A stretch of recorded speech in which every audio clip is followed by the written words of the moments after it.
Hello बच्चों, आज मैं एक बार फिर से आपके सामने वाच्य लेकर के आई हूँ। आपने मेरे पिछले वीडियो में वाच्य की परिभाषा, वाच्य के भेद में आपने कर्तृवाच्य पढ़ा। कर्तृ में मैंने आपको बताया कर्तृ की पहचान कि कर्ता की प्रधानता होती है, क्रिया का प्रयोग कर्ता के अनुसार होता है। कर्म में कर्म की प्रधानता बताई कि क्रिया कर्ता के अनुसार ना होकर के कर्म के अनुसार होती है। भाववाच्य में आपको बताया कि भाववाच्य में ना तो कर्ता और ना ही कर्म की प्रधानता होती है, उसमें प्रधानता क्रिया की होती है। क्रिया ही अपने भाव को लेकर के अर्थ बताता है। ये तो आपने सारे नियम आपने कर्तृवाच्य में, कर्मवाच्य और भाववाच्य में समझ लिए। सबसे रिलेटेड यानी संबंधित मैंने आपको नियम बताए। आज उन सारे नियमों को फॉलो करते हुए आज हम वाच्य परिवर्तन बनाना सीखेंगे, क्योंकि ये तो हमने अलग अलग तरीके से कर्तृ को, कर्म और भाव को समझ लिया, लेकिन जब वाच्य को परिवर्तित करने के लिए कहा जाता है तो हमको उसमें भी बहुत सी चीज़ों को ध्यान में रखना है। तो आज मैं सबसे पहले आपको बताऊंगी कर्तृवाच्य से कर्मवाच्य में बदलना। कहने का मतलब है जितने सेंटेंस मैंने आपके सामने दिए हैं ये सारे वाक्य जो हैं वो कर्तृवाच्य के हैं और इसी कर्तृवाच्य को आपको कर्म में बदलना है। सबसे पहले मैं आपको ये बताना चाहूंगी, आप जो भी वाक्य पढ़ें, सपोज दैट मैंने पहला वाक्य ले लिया, कुम्हार मिट्टी के बर्तन बनाता है। मैंने आपको हर बार एक चीज़ बताई कि वाक्य में सबसे पहले हम कर्ता की पहचान करेंगे, क्रिया की पहचान और कर्म की पहचान करेंगे। तीन चीज़ों को पहचाना, प्लस वाक्य में हम देखेंगे कि इस वाक्य का मतलब इन सारे वाक्यों का काल क्या है। काल मतलब टेंस, हमें इसका काल समझना है।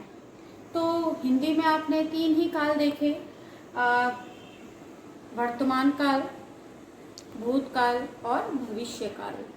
तो यहाँ पे सेंटेंस को, वाक्य को देख करके आप समझ सकते हैं कि कुम्हार मिट्टी के बर्तन बनाता है यानी कि वो बनाता है, बना चुका नहीं या बनाएगा नहीं। ना तो उसका ये काम जो है जो कर रहा है वो बीत गया है, या ना ही उसका काम जो है वो हो चुका या होगा। वो बनाता है यानी बना रहा है, ये वर्तमान काल है। आपने काल पहचान लिया, नंबर एक चीज ये हो गई। हमको कर्मवाच्य में बदलना है। अब हम इस चीज का बिल्कुल ध्यान रखेंगे कि जो इस वाक्य का काल है, कर्म में बनाते समय काल नहीं बदलेगा। हम काल को उसी कंडीशन में रखेंगे, उसी वक्त को, वो काम को दिखाएंगे जिस वाक्य में काम हो रहा है, जिस समय में वो हो रहा है। तो यानी आपने देख लिया इस वाक्य में जो काल है वो वर्तमान काल है। अब हम देखेंगे नंबर 1 कर्मवाच्य को हम फॉलो करेंगे। इसमें कारक विभक्ति लगाते हैं से और के द्वारा। अगर आपके वाक्य में कर्म है तो आप उसमें के द्वारा से ही वाक्य बनाने की कोशिश करिए, और हमेशा कारक विभक्ति कर्ता के बाद लगती है। कर्ता अगर वाक्य में है, मैंने आपको दोनों तरीके का बताया था, कर्ता के बिना भी वाक्य बताया था और कर्ता को लेकर के भी, लेकिन हमारे पास कर्ता है। सबसे पहले कुम्हार मिट्टी के बर्तन बनाता है, बनाने का काम कुम्हार कर रहा है। कुम्हार एक वचन पुल्लिंग है, इसलिए क्रिया भी हमारी एक वचन पुल्लिंग है, यानी क्रिया का संबंध कर्ता के साथ है, कर्म का इसमें कोई रोल नहीं है। तो अब हम कुम्हार, हमें कुछ चीज़ों को फॉलो करना है, काल और करण कारक। करण कारक जिसमें हमें लगाना है से या के द्वारा। आप इस चीज को दिमाग में रखिए। मैंने आपको बताया से या के द्वारा हमेशा कर्ता के बाद लगता है।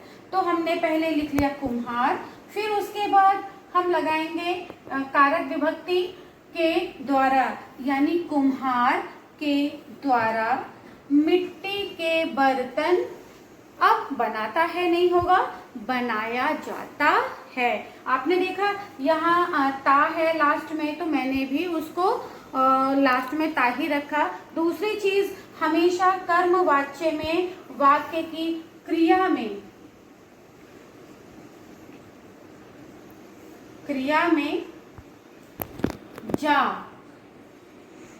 जा शब्द लग जाता है, सॉरी जा पदबंध लग जाता है। जैसे मैंने कहा कुम्हार के द्वारा मिट्टी के बर्तन बनाया जाता है, यानी क्रिया जो है वो जा पदबंध से जुड़ करके तब आगे वो शब्द को कंप्लीट करती है। कुम्हार के द्वारा मिट्टी के बर्तन बनाया जाता है। अब आप देखेंगे अगर हमें कर्म पहचानना है, मिट्टी के बर्तन हमारा कर्म है, कुम्हार मिट्टी के बर्तन को बनाता है। को शब्द यहाँ पे लुप्त है, कर्म कारक में को दिखाई भी देता है, लिखा भी होता है, लेकिन ज्यादातर वो लुप्त होता है। तो यहाँ पे आपने ये वाक्य बना लिया, कुम्हार के द्वारा मिट्टी के बर्तन बनाया जाता है। अब है दूसरा वाक्य हमारा, दादी जी अखबार पढ़ रही हैं। आपने देख लिया दादी जी यहाँ पे कर्ता हैं, कर्ता के हिसाब से पढ़ने का काम दादी जी से हो रहा है, इसलिए क्रिया भी कर्ता के अनुसार है। दादी जी एक वचन स्त्रीलिंग है, इसलिए क्रिया भी हमारा एक वचन स्त्रीलिंग है। क्रिया का जो संबंध है वो कर्ता के साथ है, क्योंकि दादी जी कर्ता है और पढ़ रही है हमारी क्रिया है, तो क्रिया का संबंध कर्ता के साथ है। अखबार यानी दादी जी अखबार को पढ़ रही है, यहाँ पे को शब्द लुप्त है, तो हमारा ये कर्म है, लेकिन क्रिया का संबंध कर्ता के साथ है। अब हम उसी रूल को फॉलो करेंगे। नंबर 1 पहले हम ये देखेंगे इसका काल क्या है, तो काल भी आपने देखा ये भी हमारा वर्तमान काल है, तो हम काल को चेंज नहीं करेंगे, काल उसी दशा में रहेगा। दादी जी, अब हम कारक विभक्ति लगाएंगे, के द्वारा अखबार पढ़ा जाता है। अब आपने देख लिया कि यहाँ पे वाक्य को बदलने के बाद जो संबंध कर्तृवाच्य में क्रिया का जो संबंध कर्ता से था, अब कर्मवाच्य में क्रिया का वो संबंध कर्म के साथ हो गया।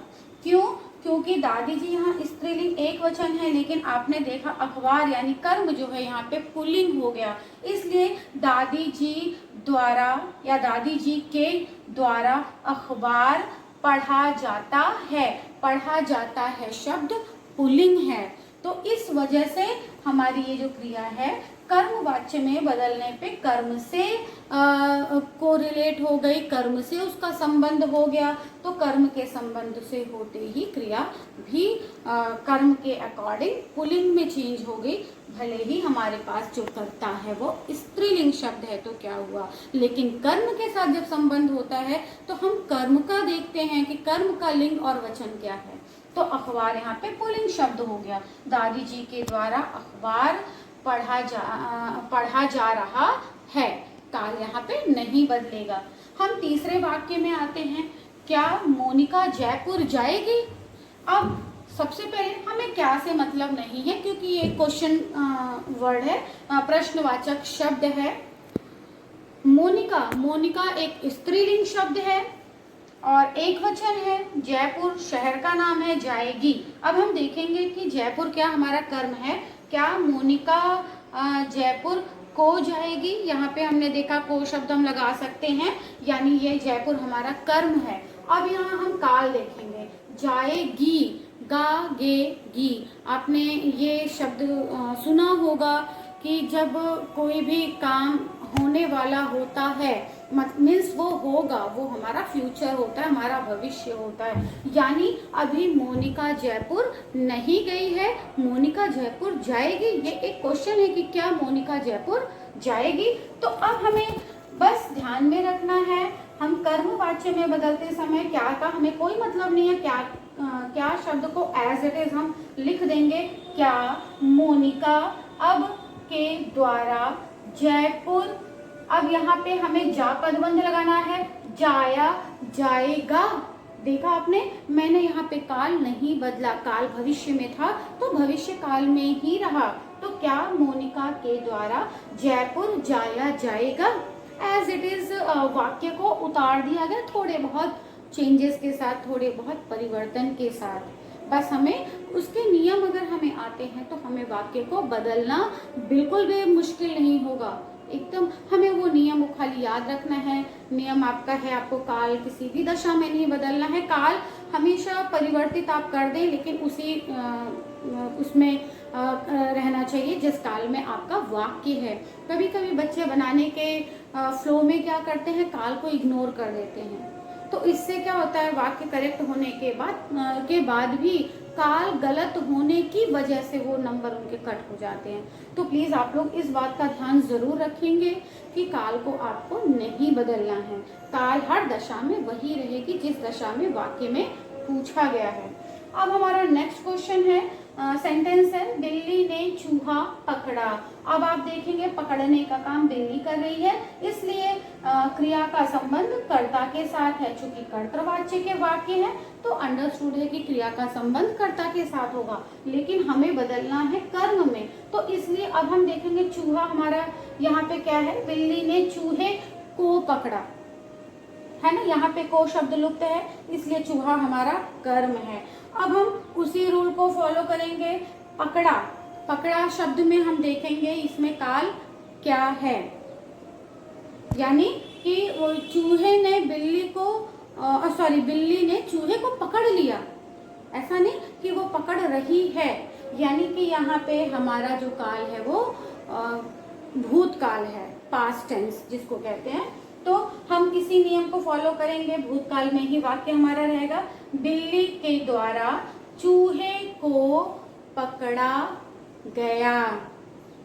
पकड़ा जाएगा नहीं, जा पदबंध अब आप यहाँ नहीं लगाएंगे, क्योंकि वो जा लगाने से क्या हो जाएगा, वो काल तुरंत बदल जाएगा। तो बिल्ली के द्वारा चूहे को पकड़ा गया, यहाँ पे काल हमारा वही रह गया जो वाक्य में पूछा गया है। नेक्स्ट सेंटेंस है हमारा, माँ ने माधव को पढ़ाया। पढ़ाने का काम माँ कर रही है, तो क्रिया का संबंध माँ के साथ हो गया। माँ ने देख रहे हैं, एक चीज और दिमाग में रखिएगा, जहाँ ने शब्द लग जाता है तो आपने कर्ता की विभक्ति को पढ़ा है, कर्ता ने।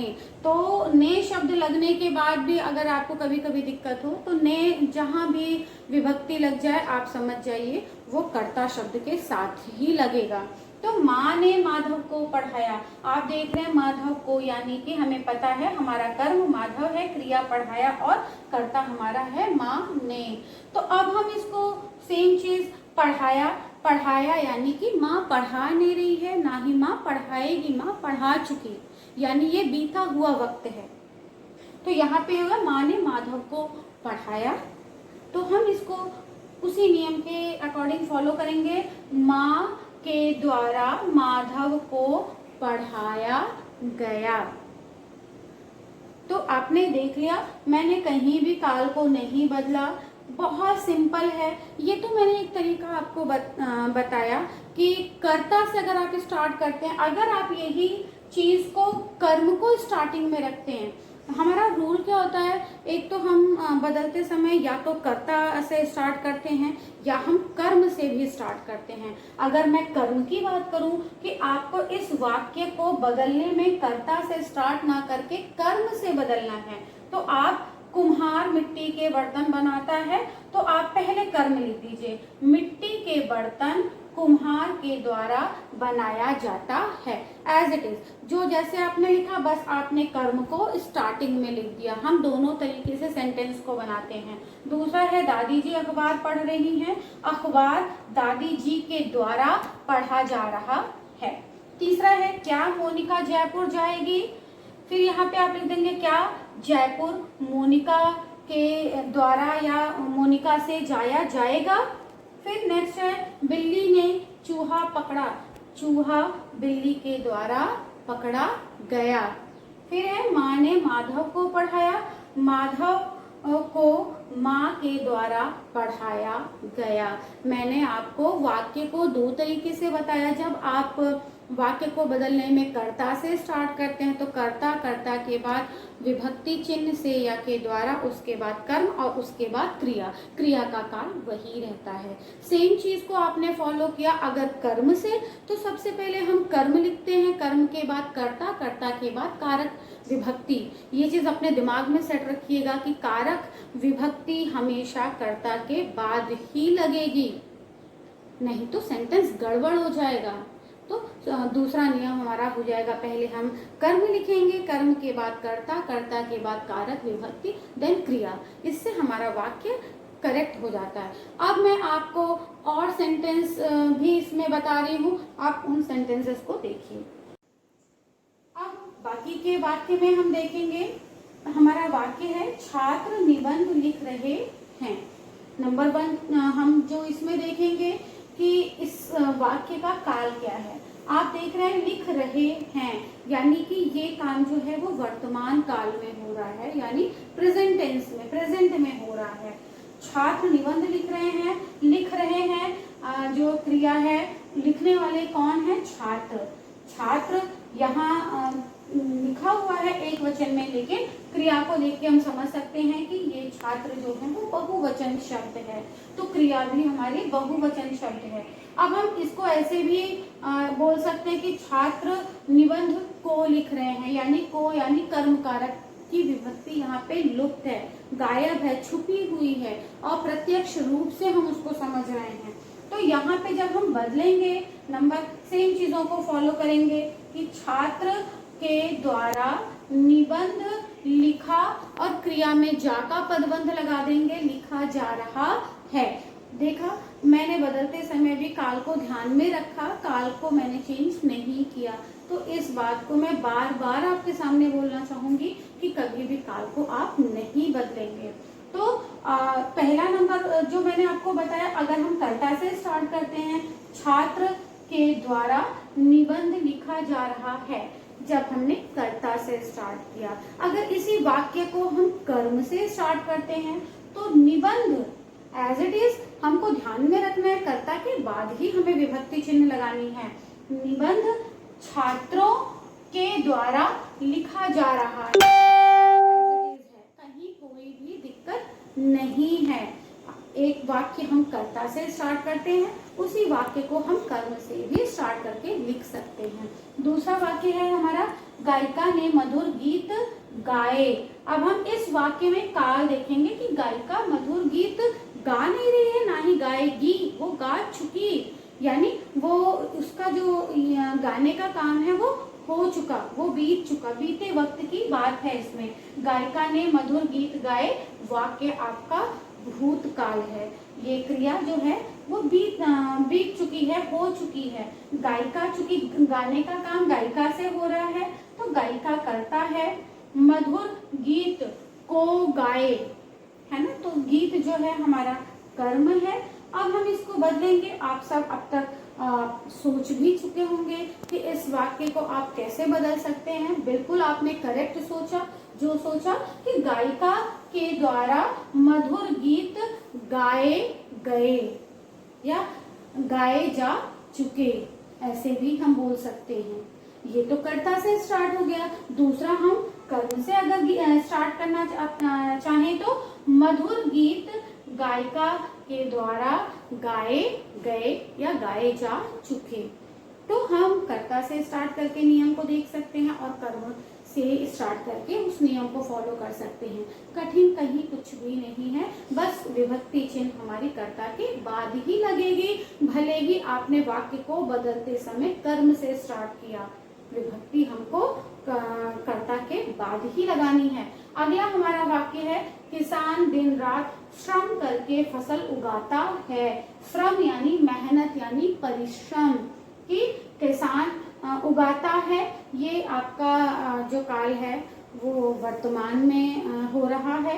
तो आप इसको वैसे ही चेंज करिए, किसान के द्वारा, एज इट इज। आपको भटकने की जरूरत नहीं है, सारे वाक्य आपके ये वाक्य आपके सामने लिखा हुआ है, उतार देना है, थोड़े से शब्दों का हेर फेर करके किसान ऐड कर दिया, के द्वारा दिन रात श्रम करके फसल उगाया जाता है। जा का पदबंध लग गया, पूरा वाक्य एज इट इज उतार दिया गया। वाक्य बदलते समय बस आप एक चीज ध्यान रखिएगा, सेंटेंस आपके सामने होते हैं, सेंटेंस में आपको कहीं भी कुछ भी ना हटाना पड़ता है। एडिटिंग अगर होती है तो सिर्फ विभक्ति की होती है, उसके अलावा क्रिया, अगर आपको क्रिया का काल पता है तो काल को भी एज इट इज लिख देना है, बस बदलते समय जा का पदबंध लग जाता है, या फिर उस काल के अकॉर्डिंग हम उसको कैसे कर सकते हैं। अब अगर हम इस वाक्य को कर्म से लिखना चाहें तो हम देखेंगे इस वाक्य में कर्म क्या है। किसान दिन रात श्रम करके फसल को उगाता है। आपने देखा फसल हमारा कर्म है। अब हम कर्म से वाक्य को स्टार्ट करते हैं।